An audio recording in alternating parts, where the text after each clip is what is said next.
ira. Exacto. No. Pasa porque se pasa con ira. ¿Sí me están entendiendo, verdad? Amén. No se debe castigar cuando tiene ira. Bien, continuamos el tema entonces. Amén. Estaba hablando de Sansón. Era un hombre bien instruido en el camino del Señor. Pero ya siendo adulto, se enamoró de una mujer perversa. No era del pueblo de Dios. Pertenecía al país de los filisteos.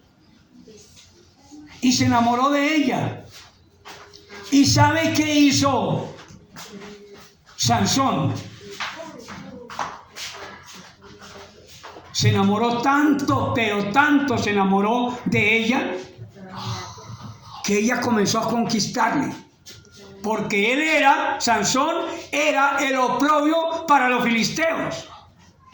Había matado a muchos filisteos que obviamente le hacían daño al país de Israel, y Sansón era un juez de Israel. Entonces él, pues, había dado muerte a muchos filisteos que estaban haciéndole daño al pueblo de Dios, a los israelitas. Y un día, esa tal Dalila, esa filistea, le dijo a Sansón, claro que ella lo hizo porque otros le dijeron: Sansón, dime en qué consiste tu gran fuerza.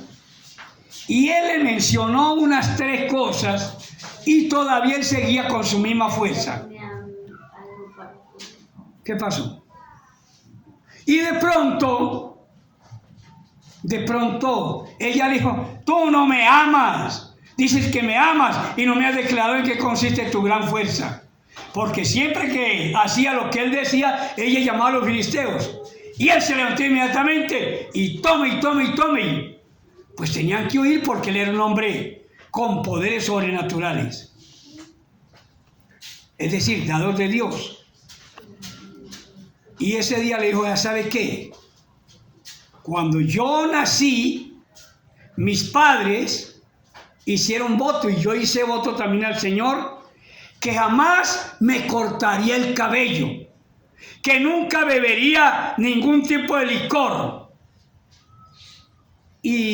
y por mi cabeza nunca ha pasado navaja. Es decir, no he sido trasquilado o no he tenido corte de cabello algún día. Y ella entonces de pronto comenzó allá sus caricias, pues de todas maneras era la mujer de él. Comenzó con sus caricias, y ahí sobre sus piernas él se fue quedando dormido. Y llegó el momento en que ella sacó sus tijeras y le cortó el cabello. O un cuchillo, no sé con qué. Y le cortó el cabello. Y cuando le cortó el cabello, pues los que querían vencerlo estaban por ahí cerca. Y ella dijo: Sansón, los filisteos contra ti. Y ahí no me vinieron. Y lo agarraron y ahí no pudo defenderse. Y lo llevaron, le sacaron los ojos. ¿Ah? No, yo le voy a invitar a que lo lea usted en la Sagrada Escritura. Desde el capítulo 13 de Jueces en adelante. No es solamente un capítulo, son varios capítulos. Gloria a Dios. Desde el capítulo 13, para que entienda bien la historia del libro de Jueces. Desde el capítulo 13, todos los capítulos que siguen, el 14, el 15, el 16, el 17, todos esos capítulos. Ahí está la historia de Sansón, pero no lo lea ahora para que no se distraiga. Solo le digo para que lo tenga en cuenta y después en su casa lo lea. Entonces Sansón le sacaron los ojos y lo pusieron a moler.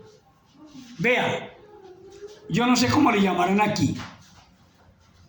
En un círculo redondo hay un mayal en la mitad de ese círculo, es decir, un palo puesto allí y otro palo que de alguna manera lo aseguran al que está allí en la mitad, y lo ponen a arar para trillar el grano, porque en ese tiempo se trillaba en piedra, no habían trilladoras como hoy en día. a trillar el trigo, a trillar la cebada, a trillar la avena, etcétera, todo aquello, a trillarlo. Y el pobre Sansón estaba allí pues en una tortura terrible todo el tiempo y el verdugo detrás dándole con un látigo. ¿Ah? Aleluya. Le pregunto por qué. Porque era Israel. ¿Por qué? Porque era de Israel. A ver, ¿quién recuerda por qué? Esa es una parte, sí. Pero algo más. ¿Alguien recuerda por qué? Que desobedeció, hermano. Según el tema, se quedó dormido. Según el tema. ¿En dónde se quedó dormido? No, en las piernas de Dalila. Así dice la Biblia. Yo no sé si estaba en una cama, en un sofá o en una silla, no sé, pero en todo caso quedó dormido en las piernas de Dalila. Y ella le cortó el cabello. Y ahí sí lo que dijo el hermano y lo que dijo la hermana Jenny también. La hermana Jenny dice que porque era del pueblo de Dios.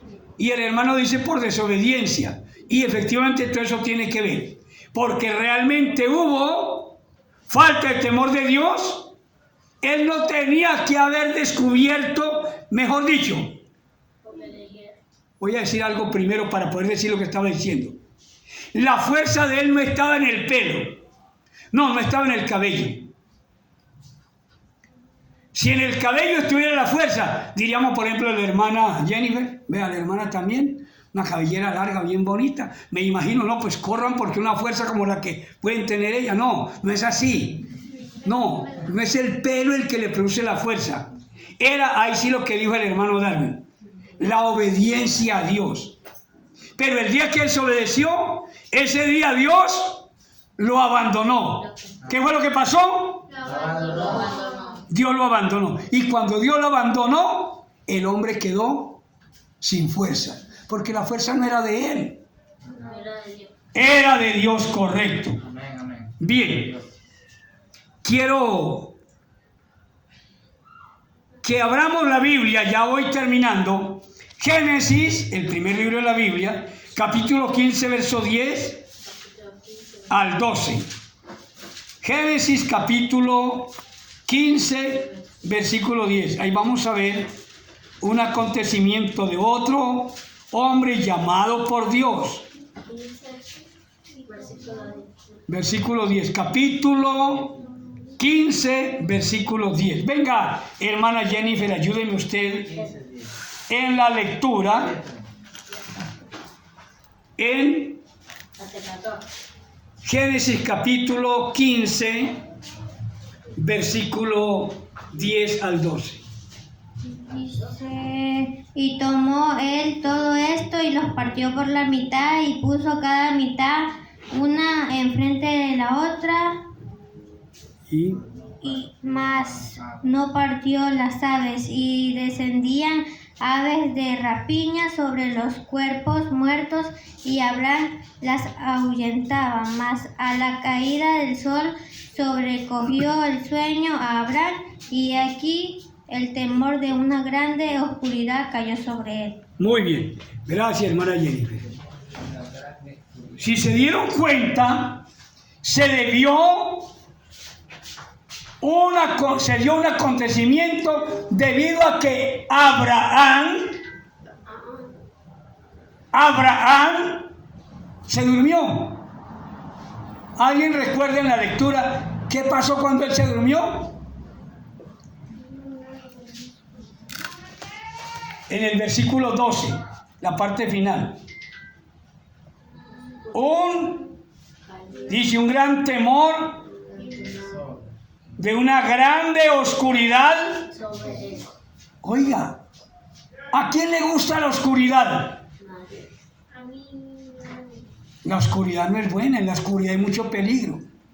Y vino una terrible oscuridad, que es tan difícil describirla, pero la oscuridad, según lo que vivieron los egipcios, cuando Moisés fue a sacar al pueblo de Israel de Egipto, dice que la oscuridad allá, por un castigo de Dios, era palpable. Es decir, podían tener a la otra persona allí, pegado a la nariz, y no podían percibirlo de la terrible tiniebla que había. Eran tinieblas. Las tinieblas a veces se hacen hasta palpables. No dije que se pueden ver, porque pues tinieblas son tinieblas, y lo que se ve son tinieblas. Mas, sin embargo, en el Evangelio según Juan capítulo 4, verso 21, Juan, Evangelio según Juan, Nuevo Testamento, capítulo 4, el versículo 21, yo lo voy a leer para todos ustedes, para ir más rapidito, y mire lo que dice, en Juan 4, 21, en el nombre del Señor Jesús, y dice de la siguiente manera: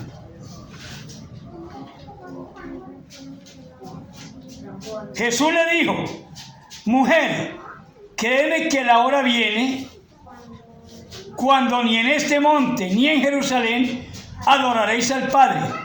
Vosotros adoráis lo que no sabéis. Nosotros adoramos lo que sabemos, porque la salvación viene de los judíos. Mas la hora viene y ahora es cuando los verdaderos adoradores adorarán al Padre en espíritu y en verdad, porque también el Padre, dice aquí, tales adoradores busca que le adoren. Ahora yo pregunto, ¿cuándo los adoradores pueden adorar a Dios? ¿Cuando tenemos la luz de Dios o cuando la luz de Dios ya se nos ha ido? Claro, cuando tenemos la luz de Dios. Y ahí le voy a mencionar dos cosas diferentes. Una es cuando ya nuestros ojitos se cierran y no volvemos a ver más. Entonces, si no estamos bien con Dios, vamos a entrar en unas terribles tinieblas. Como dice el caso de las 10 vírgenes: echad en las tinieblas de afuera, que allá será el lloro y el crujir de dientes. Entonces entraremos en las terribles tinieblas. Pero otra cosa es que cuando viene el Señor a levantar su iglesia, este mundo va a quedar en tinieblas, claro, porque la luz, voy a decírselo de dos maneras: la luz de este mundo es Cristo, amén, pero se transmite a la humanidad a través de la iglesia. Vosotros sois la luz del mundo. Pero si mientras estamos dormidos nuestra lámpara se apagó porque no teníamos el Espíritu Santo, que es el aceite de la unción, se apagó la lámpara, ¿cómo vamos a presentarnos ante el esposo en plenas tinieblas, en densas tinieblas? Porque el sueño no nos dejó ver más allá.